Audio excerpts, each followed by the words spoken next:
Hello students, so in this video we've already looked at how to use found objects to create monoprints in a previous video. In this video I'm going to take all of the monoprints that I made and I'm going to create a collage. So here I've got some monoprints that I made using bubble wrap, a large bubble wrap, and then this was some type of kitchen gadget. I used cucumbers and I used a piece of Lego. So I've got a ton of different textures that I have monoprinted and I used them to create a collage. So we're gonna look at how I did that in this video. So I have printed some monoprints using objects. This is printed with a cucumber. These ones I did with the bottom of an egg carton and I just repeated that. I've got some prints of a leaf that I attempted, and these were made with a plastic kitchen gadget, and these were some little gears that were from my kids' toys. Got some bubble wrap prints, some with larger bubbles and some with smaller bubbles, and I've cut these up so that they're kind of more manageable for me, and I probably won't use all of these. These are from a Lego block. And then I've also gathered some other collage materials. So I have some pictures from magazines. You could use photographs, you could use ribbons or fabric, or really any other material that you can glue down onto a flat surface. So now I've got my background prepared here. So I've decided to paint it with acrylic paint, and I used my sketchbook. You can use a piece of cardboard or another type of backing, like a canvas or something like that. It is really important to have something sturdy that you can glue things onto. And I also like to paint the background in some way so that I'm not just gluing it onto a white background. So what I'm doing now is I'm going to kind of arrange my collage items, and I'm just kind of thinking about how I'm arranging them to kind of create a sense of balance and unity, and to create something that's visually interesting that kind of draws the viewer's eye around the composition. I also want to think about a theme, and so for me, I wanted to kind of incorporate the idea of like a landscape, or kind of, I don't know, the earth or something like that. The reason why was because a lot of the objects I used for my found prints were made of plastic. So I had bubble wrap, I had Legos, I had these plastic kids' toys, I had a lot of kind of recycled materials as well, and some natural things as well.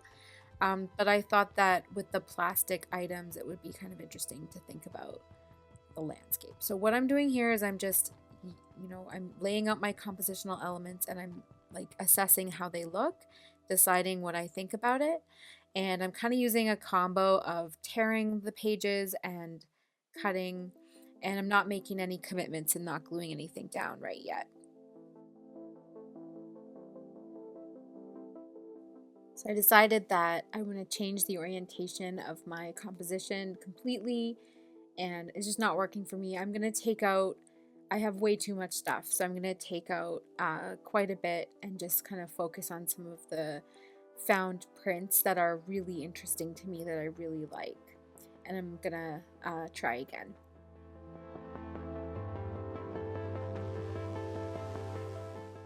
All right, I've got something that I'm decently happy with, and I know that I'm going to be going back in with some acrylic paints and maybe some acrylic paint markers to kind of like pull out some areas, like distinguish some areas from some other areas, because right now it's just kind of a lot of pattern. So I want to kind of push certain areas back and pull certain areas forward. I'm going to do that later once I get once I get this stuff glued down. So that's what I'm doing now, is I've arranged everything.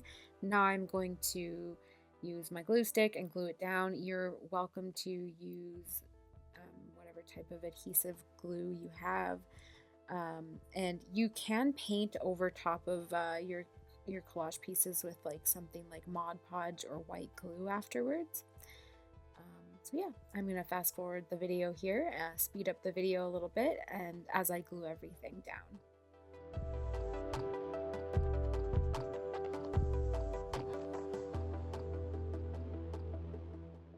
And I had an additional element here, which was from a magazine picture. It was this little girl, and I wanted to incorporate her somehow. And so now I'm trying out a couple of different options for placement for that.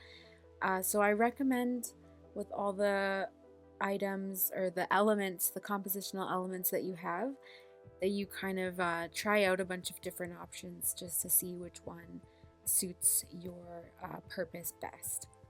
I'm also trimming off any of the extra kind of edges here. You can choose to incorporate those into your composition, but I feel like having a kind of a frame like that adds to the composition, for me at least. Now I'm gonna tidy up some of these scraps.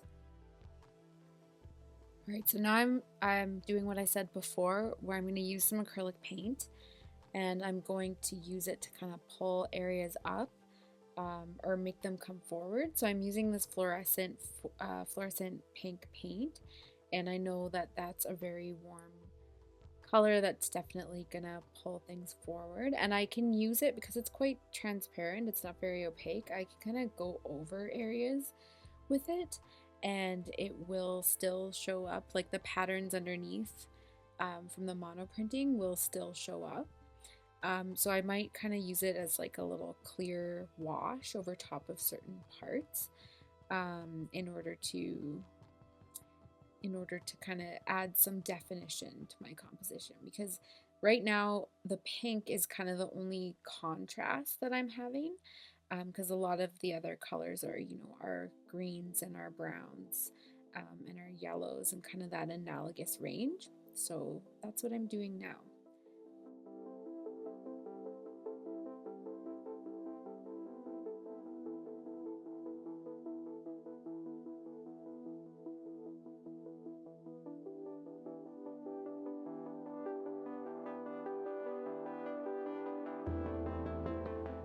So I mostly kind of use this like thick line, this thick pink line here to kind of add some definition to certain areas.